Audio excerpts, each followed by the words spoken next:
This is text mining in R with Supreme Court opinions using the tidy text package part 3. And I should probably put that here. Part 3. Just a reminder, this is where you guys can go to get all the resources, and the code and the data files that I'm using for this illustration. My GitHub repository in the RHD vignette text mining. And in the part 2 video, we started in on this step 3 for getting a single opinion from a single PDF document, which corresponds to a case that came before the Supreme Court in the 2019 session. And this get markers step is what we were working on in the part 2 video, and we got as far as harvesting the majority opinion, the location, so the page number where the majority opinion starts and the author of the majority opinion. So these PDF files contain two types of opinions. They contain majority opinions and dissenting opinions for a particular Supreme Court case. And in this video, I'm going to continue on with step 3, and I'm going to be looking at the portion where we get the dissenting opinion. Still just looking to get the locations of these opinions, the page numbers, so that we can use them later on. And I'm going to be looking for the page number, looking to identify the page numbers for the dissenting opinions for a single PDF. I'm sure you will all be delighted to hear that we are now moving on to finding the dissenting opinions. So finding the location and the author of the dissenting opinion. And so in the majority, in this subtask up here where I found the location of the majority opinion and the author of the majority opinion, I didn't really bother with the ending page of the majority opinion, because I know that these PDFs are set up in a way that the majority opinion is just going to end on the page before the first dissenting opinion begins. So finding the positions of the dissenting opinions is a little bit different in that I'm going to find, first of all, I'm going to find all of the pages containing a dissenting opinion from a particular justice, because that's the way these documents are laid out. The identifying text for the dissenting opinion, that's probably a good thing to do. Let's review that real quick. Dissent.find. The identifying text for the dissenting opinion is this text that says Alito J period comma dissenting, and it has this identifying phrase as a page header on each page of the dissenting opinion. And so we'll be able to demonstrate that here. I'm going to go ahead and run this function because there's nothing really that's new here from what we did in finding the majority opinion. There's the which string detect line, which we saw in the majority opinion. So that's going to be a similar output. And I've just done a little bit of organization here with that. So basically, I'm going to take the result using string detect. I'm going to search the document for the phrase. I'm going to get this this singular output, and then I'm going to organize it into a data frame before I return those results back. So if we just look at what this function looks like, this dissent function is a function of a phrase and a doc. So the phrase will be dissent.find and dissent.find phrase 1. That's going to be the phrase Gorsuch J dissenting. And spoiler alert, it shouldn't find that phrase, because for this particular case, I believe Justice Clarence Thomas and Chief Justice Roberts both wrote dissenting opinions. Also, Neil Gorsuch wrote the majority opinion, so it would be really weird for him to write both the majority and the dissenting opinions. I don't know a lot about the Supreme Court, so I don't know if that sort of thing actually happens or not, but it seems like it shouldn't. And let's see, I'm going to feed it doc. So if we look at what happens here, this function, this is a function that I've written, and it's going to return a data frame. And when the string detect method does not find the phrase that it's looking for in the doc, then length result is going to be 0. And if that happens, it's going to return me an empty data frame just to hold some values. And if it does find the phrase, so where is Clarence Thomas? He is number 3. If it does find the phrase, then it's going to give me the starting position and the ending position.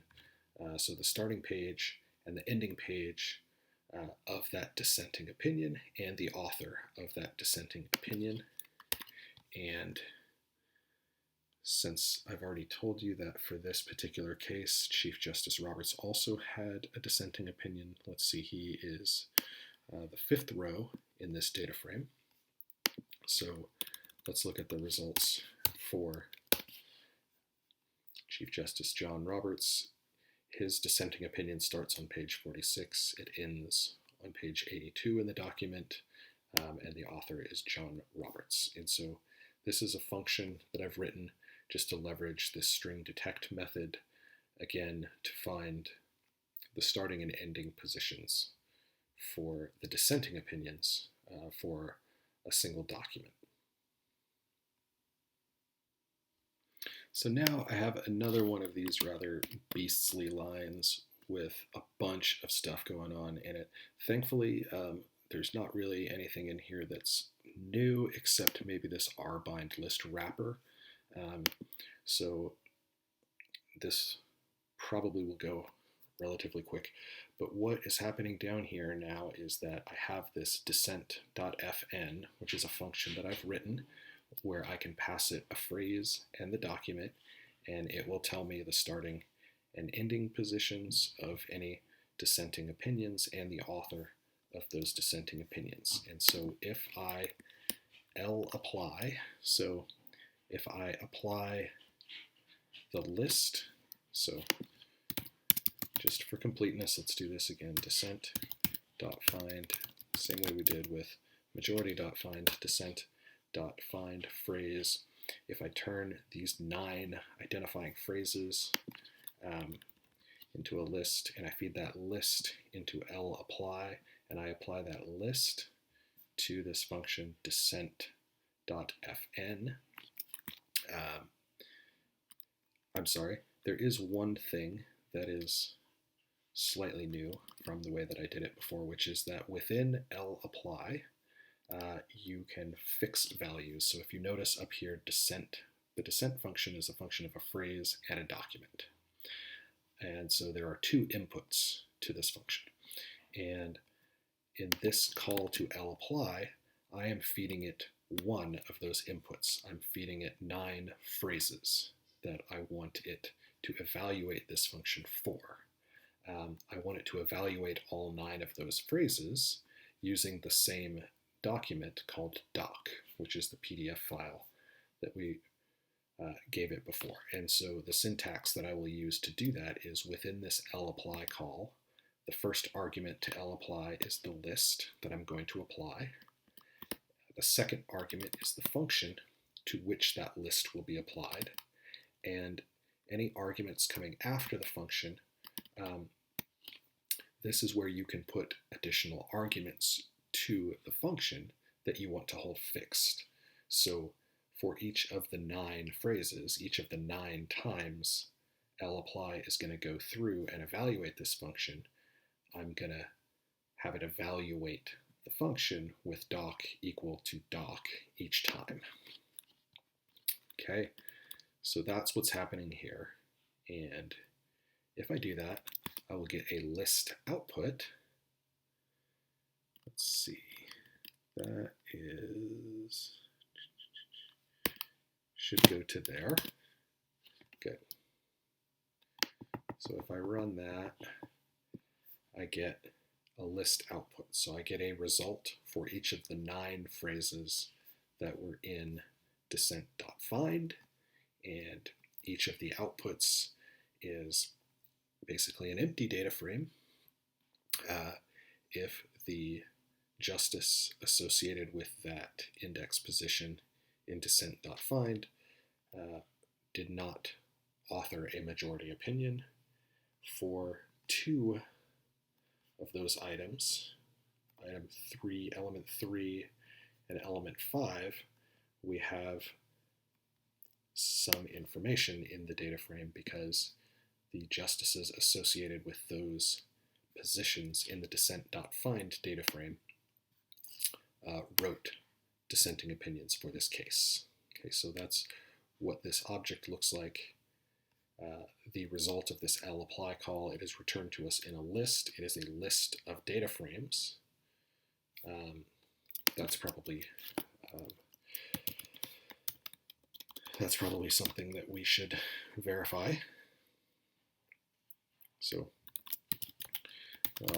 just temporarily assign this output to a variable, and then look at the class for one of those arguments.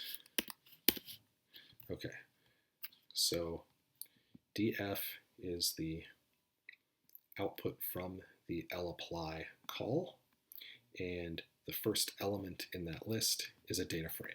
So just like I want, this is a list of data frames. Okay. And one of the reasons I like making the output from lapply calls data frames is that there is one of these packages that I use, data.table. Okay. And data.table has a method called rbindList, and I'm sure there are a lot of other ways that people could do this. There are a lot of other ways that this could be done, but this is a way that has worked for me for quite some time, and I like it, and it makes sense to me. rbindList takes a list object like the results of this lapply call and binds them together, and it makes it very easy to coerce a list of data frames into a single data frame. So if I rbind this lapply call, I'll show you what happens there. I get a nice bound list, and one of the reasons I like those is because I like working with data frames. They make sense to me, and it's easy using this rbindList method to take a list, as long as it is a list of data frames, and turn a list of data frames into a single data frame. And this is maybe personal preference more than anything else. I just like this output. I feel like I'm pretty confident in my skills and my agility with data frames. I'm certainly less competent working with other object types, so I like things to be in data frames. So the final piece here is to assign this to an object. Descent, the object descent is going to be a data frame. It's going to be a data frame with empty values.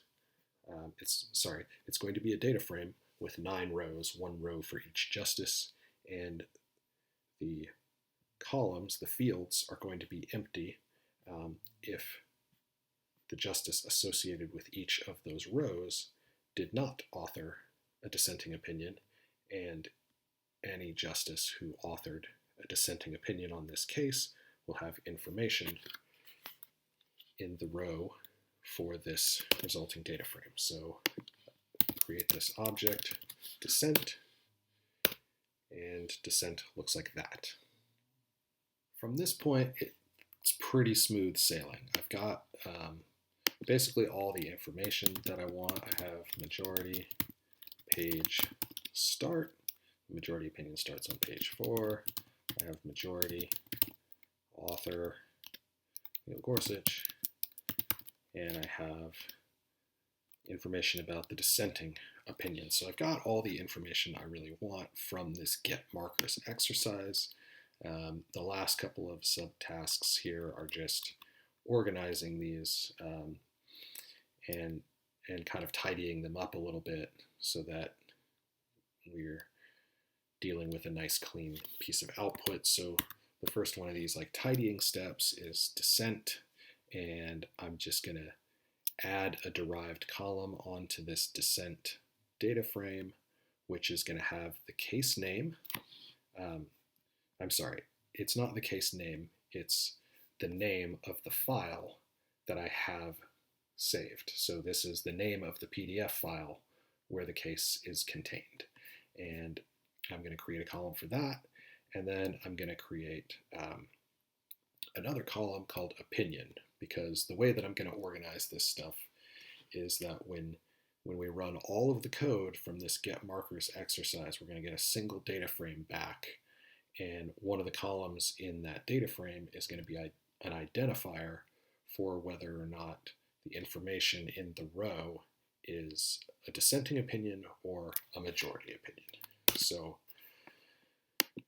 I'm just going to add those two columns to dissent, and if we look at this dissent data frame, it's now a data frame which has a starting position, starting page number, an ending page number, an author, the name of the case, the name of the case file, so the name of the PDF that the document is contained in that has the text, and the type of opinion. So dissent is a dissenting opinion.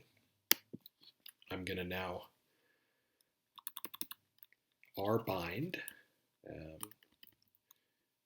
Can't remember if we've been over this in this particular video or not, but rbind just binds rows. So you can think about it like row bind. So if I have two data frames, I can rbind a data frame with another data frame, and it will stack them on top of one another. So x equals 1, 2, if that's a data frame.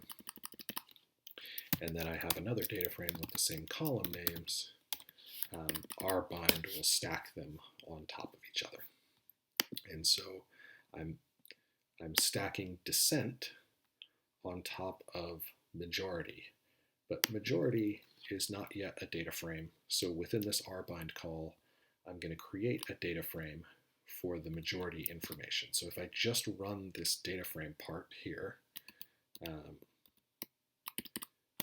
this is going to create a data frame to hold that information from the majority opinion. It starts on page 4. It ends on the page before the minimum page of the dissenting opinions data frame starts. So the first dissenting opinion here starts on page 46, and so the majority opinion ends on page 45. It's authored by Neil Gorsuch. It has the name of the file and the opinion majority, and if I now bind that to the dissent data frame, I have this thing called info, and this is basically what I'm after. The whole exercise of get markers was an exercise in extracting this information and saving it to a data frame so that when I'm going through this text later, I have this lookup table that tells me where things are located. Okay, it's not the final step because I'm going to filter out all these NA values because these are kind of meaningless. And for this particular document, I'm going to create this data frame info, and this data frame info is going to hold the author and locations of the majority opinions. The majority opinion, and it's going to hold the authors and locations of any dissenting opinions for this document. Now, before I move on to the next step, I'm going to do one more thing for illustrative purposes, and that is I'm going to remove everything from the current workspace. Okay, so I'm going to clear everything out of the workspace. I'm going to deal with a fresh workspace, and I'm just going to run all of this code once together just to emphasize what we're doing, because I went like step by step through a lot of stuff, and I pointed out a lot of intermediate outputs. I want you guys to see that in this get markers exercise here, all we're doing is dealing with a case. And for a case is, in this instance, it is a text string with the name of a file in our project directory that corresponds to one of these Supreme Court cases. So that's case. Okay, and now everything that I just went through in excruciating detail comes together and creates a rather unimpressive data frame. Oh, okay. I cleared out the workspace, which means that I cleared my search dictionaries. So I've got to do those again. And I also need to re-import my libraries. That was a pretty rookie mistake. Okay, so now all of this code, you know what, let's keep the illustration clean. Let's remove everything again and start really clean, just so there's no confusion about what's happening. Okay, libraries, rm list equals ls just removes all of the objects in the current workspace. So everything that was previously read into the workspace is gone. Re-import the libraries. Okay. Declare the search terms, right? So dissent.find and majority.find, the justices' names and the identifying phrases. Now, for this case,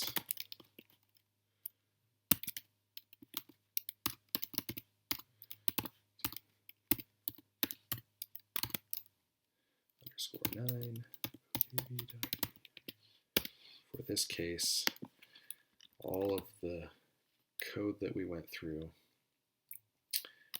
is just going to work together to output this data frame info, which has the information for this particular case on where the majority and dissenting opinions are in the text of that document and who wrote those opinions.